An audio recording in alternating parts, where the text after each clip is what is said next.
Halo kawan-kawan semuanya, kembali lagi bersama saya Laksana Budi Prasetyo. Jadi di kesempatan kali ini saya akan membahas plus minus Honda EDV 160. Jadi jika kita melihat motor ini bisa dibilang hampir sempurna. Banyak sekali kelebihannya jika dibandingkan dengan kekurangannya. Namun memang setiap produk otomotif mempunyai kelebihan dan kekurangannya masing-masing kawan-kawan. Jadi sesempurna apapun pasti ada kekurangannya, karena kesempurnaan hanya milik Tuhan semata. Oke, jadi menurut saya pribadi sebagai pengguna Honda EDV 150, saya menemukan beberapa kekurangan nih di Honda EDV 160 kawan-kawan. Dan bicara soal kekurangan, sebenarnya bukan kekurangan sih ya, tapi lebih ke masukan untuk AHM agar kedepannya lebih diperbaiki lagi.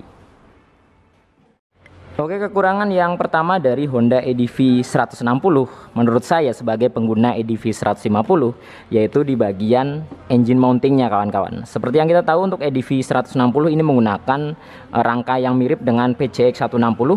Jadi memang untuk motor-motor matic Honda zaman sekarang seperti Scoopy, Genio, Beat, kemudian Vario 160, PCX 160 hingga ke EDV ini menggunakan rangka terbaru yang posisi engine mountingnya itu di atas bukan di bawah. Nah, fungsi dari engine mounting ini selain untuk memberikan pegangan ke mesin, dia juga bisa melindungi bagian mesin atau bagian crankcase-nya. Jadi untuk versi sebelumnya di EDV 150 itu posisi engine mountingnya di depan sini kawan-kawan. Nanti kita akan lihat ya di motor saya EDV 150, kita akan bandingkan dengan EDV 160 ini. Jadi posisi engine mounting ini di depan, jadi ketika kita ngebu terkena polisi tidur itu nggak langsung ke crankcase-nya, melainkan terkena engine mounting terlebih dahulu. Jadi selain dia untuk pegangan mesin, dia juga melindungi crankcase-nya kawan-kawan. Nah, berbeda dengan EDV 160, jika kita melihat ini sangat jelas posisi engine mountingnya sudah tidak di bawah. Jadi ketika kita terkena polisi tidur itu bisa langsung ke crankcase-nya. Dan resikonya ketika kalian berkendara dengan kecepatan yang cukup tinggi itu bisa jebol atau pecah kawan-kawan di bagian crankcase-nya. Itu menurut saya sangat bahaya ya. Nah, di Vario 160 ataupun PCX 160 itu juga sama seperti ini. Namun kita lebih bisa memaklumi di Vario dan di PCX karena memang Vario dan PCX itu kan motor perkotaan ya, yang mungkin jarang digunakan untuk terabas-terabas. Nah, sedangkan EDV 160 ini kan diciptakan untuk explore, untuk adventure. Nah, bagaimana nanti nasibnya ketika keadaan crankcase-nya seperti ini terbuka full digunakan untuk terabas-terabas? Yang seperti kita tahu untuk jalur terabas biasanya itu bebatuan, kerikil atau tanah, mungkin banyak kayu dan lain-lain. Itu menurut saya sangat rawan kawan-kawan. Walaupun beberapa aftermarket juga jual bagian covernya, biasanya itu dijual di marketplace, itu ada tambahan cover namun tidak bawaan pabrik. Jadi memang untuk mengantisipasi itu semua supaya crankcase-nya ini aman, mau nggak mau kalian harus beli aftermarket untuk aksesoris bagian covernya. Itu sih kawan-kawan menurut saya kekurangan yang pertama dari EDV 160 yang menurut saya ini cukup fatal. Ini motor adventure loh, buat rabas-rabas tapi tidak ada perlindungan di bagian crankcase-nya. Ini sangat terbuka, kalian bisa lihat.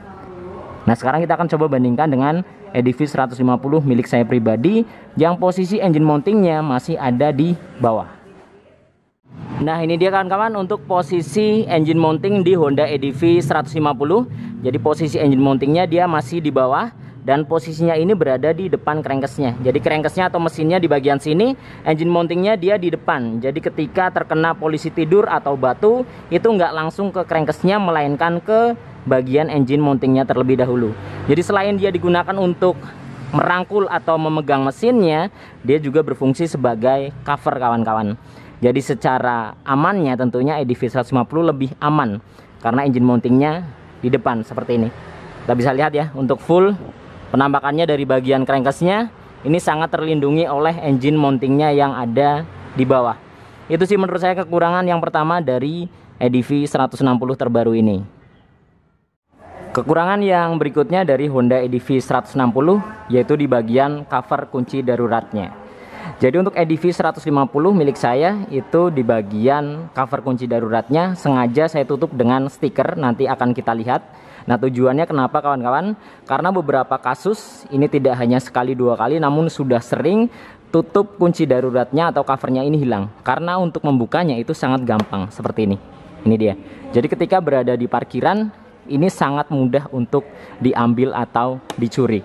Jadi tidak ada revisi di bagian cover kunci daruratnya kawan-kawan. Jadi memang mau nggak mau harus diberikan tutup apapun itu, stiker, skotlet, dan lain-lain kawan-kawan. Walaupun harganya ini tidak terlalu mahal, jadi untuk harga part ini itu hanya di 30 ribuan bisa kalian dapatkan di Ahas atau showroom resmi Honda, dan kemungkinan sih inden sih ya, nggak bakal ready nih spare part seperti ini, atau bisa kalian beli di marketplace, tapi biasanya di marketplace itu harganya jauh lebih mahal, bisa sampai 80 ribuan. Nah harganya sebenarnya itu di 30 ribuan, tapi memang spare partnya ini sangat jarang dan susah. Itu menurut saya sih kekurangannya sih ya. Kalau untuk di PCX itu agak susah pelepasannya karena dia menggunakan plastik halus yang posisinya di atas. Tapi untuk EDV dia menggunakan bahan plastik kasar yang memang ini gampang banget dilepas. Ini dia. Seperti itu kawan-kawan. Nah ini dia kawan-kawan untuk cover kunci darurat di EDV 150 saya. Jadi sengaja saya tutup stiker. Andaikan tidak ditutup, ini pasti cepat atau lambat akan hilang. Karena saya mengalami sendiri ya, saya pernah bawa EDV 150 milik teman saya, itu belum dipasang stiker atau tutup di bagian luarnya, saya parkir, kemudian beberapa saat kemudian tutupnya ini hilang. Itu sih menurut saya kekurangan dari EDV 160, begitu juga di EDV 150, yang memang sampai sekarang ini di EDV 160 belum ada revisi. Kekurangan yang berikutnya yang mungkin ini perlu diperbaiki oleh AHM, yaitu di bagian bracket stangnya kawan-kawan. Jadi banyak sekali kemarin yang menanyakan ke saya di kolom komentar, Bang gimana untuk stang EDV 160, apakah masih miring seperti di EDV 150.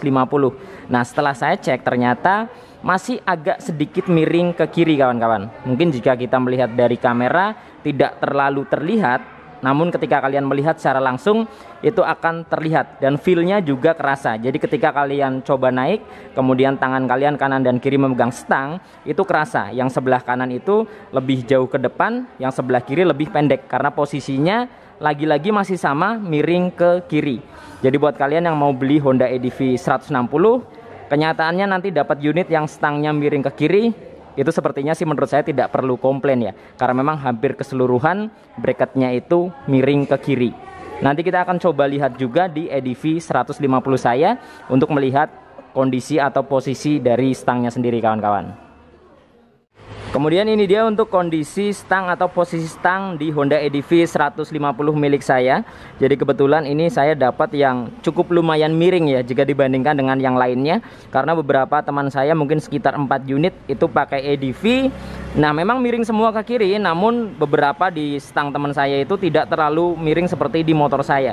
Jadi di motor saya ini bisa dibilang miringnya parah sih. Nah dari segi fungsi sebenarnya tidak terlalu berpengaruh, tidak ada masalah sejauh ini pemakaian hampir 2 tahun. Hanya saja memang sedikit risih ketika kita melihat posisi stang itu miring ke kiri. Tapi sekali lagi dari segi fungsinya tidak ada masalah. Itu sih menurut saya kekurangan dari EDV 150 maupun EDV 160 yang hingga kini di tahun 2022 mungkin belum ada revisi atau perbaikan. Jadi dari pertama kali keluar di 2019 sampai sekarang ternyata stangnya masih sama miring ke kiri kawan-kawan. Jadi buat kalian yang kemarin menanyakan di kolom komentar, itu saya menemukan banyak sekali menanyakan soal stang, saya sudah jawab di video kali ini. Nah mungkin hanya itu saja kawan-kawan untuk kekurangan EDV 160 dari kacamata saya pribadi sebagai pengguna Honda EDV 150. Nah dibalik kekurangannya masih banyak sekali kelebihannya. Jadi bisa dibilang motor ini hampir sempurna ya. Jika kita membandingkan kekurangan dan kelebihannya tentunya masih banyak kelebihannya. Jadi kelebihan yang pertama, di bagian visor EDV ini mempunyai konsep yang berbeda dengan Matic-Matic pada umumnya. Jadi visornya ini bisa di-adjuster naik dan turun secara manual. Ini dia. Sedangkan jika kita membandingkan di Matic-Matic lainnya itu belum ada fitur seperti ini. Kemudian di bagian pencahayaan tentunya sudah full LED, jadi sama sekali tidak terdapat bohlam. Di sini menggunakan desain headlamp yang terpisah antara kanan dan kirinya. Kemudian ada DRL warna putih di bagian atas. Sennya juga sudah LED hingga ke bagian sen belakang dan stop lampnya. Ini dia sudah full LED. Bahkan hingga ke bagian lampu plat nomor yang bisa dibilang ini sepele, ini juga sudah full LED kawan-kawan. Kemudian fitur unggulan yang berikutnya Honda EDV ini, Khusus di versi ABS tersedia fitur HSTC atau Honda Selectable Torque Control yang sebelumnya tidak tersedia di versi EDV 150. Itu sih. Kemudian di bagian kaki-kaki juga sangat mumpuni ya. Untuk pengereman depannya sendiri sudah disc brake dengan disc tipe wave dan tersedia dua versi, ABS dan CBS. Kemudian kaliper yang digunakan merek Nissin, 2 piston di versi ABS dan 3 piston di versi CBS. Kemudian untuk bannya juga menggunakan ban yang sangat mumpuni di sini. Tentunya cocok digunakan untuk Trabas atau Explorer, menggunakan ukuran 110/80 ring 14, tubeless merek Federal. Nah, bannya ini menggunakan ban dual purpose, kawan-kawan. Ini dia. Kemudian di bagian kaki-kaki belakang, nah untuk suspensi belakangnya menggunakan double shock dan sudah shock tabung merek Showa di sini dengan tabung shock berwarna emas. Jadi bicara soal suspensi depan belakang tidak bisa diragukan. Ini menurut saya sangat luar biasa. Kemudian di bagian pengereman belakangnya juga sudah disc brake. Jadi disc brake depan belakang, kaliper sama-sama Nissin, kemudian discnya juga sama-sama menggunakan tipe wave. Namun minusnya menurut saya di sini adalah untuk pengereman ABS-nya hanya satu channel atau hanya bagian pengereman depan saja.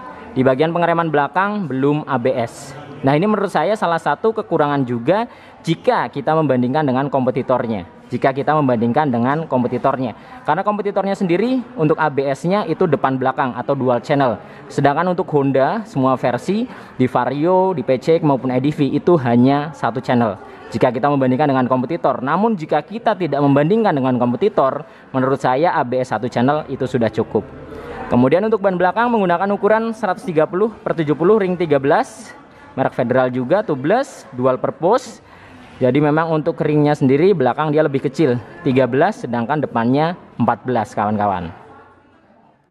Kelebihan yang berikutnya di sektor mesin, jadi EDV, Vario maupun PCX di tahun 2022 ini motor matic yang menggunakan mesin terbesar yaitu injeksi 157 atau 156,9 cc bertipe SOHC, berpendingin cairan atau radiator, kapasitas mesin 0,8 liter, sudah ESP Plus yang dipercaya lebih bertenaga dan lebih minim getaran.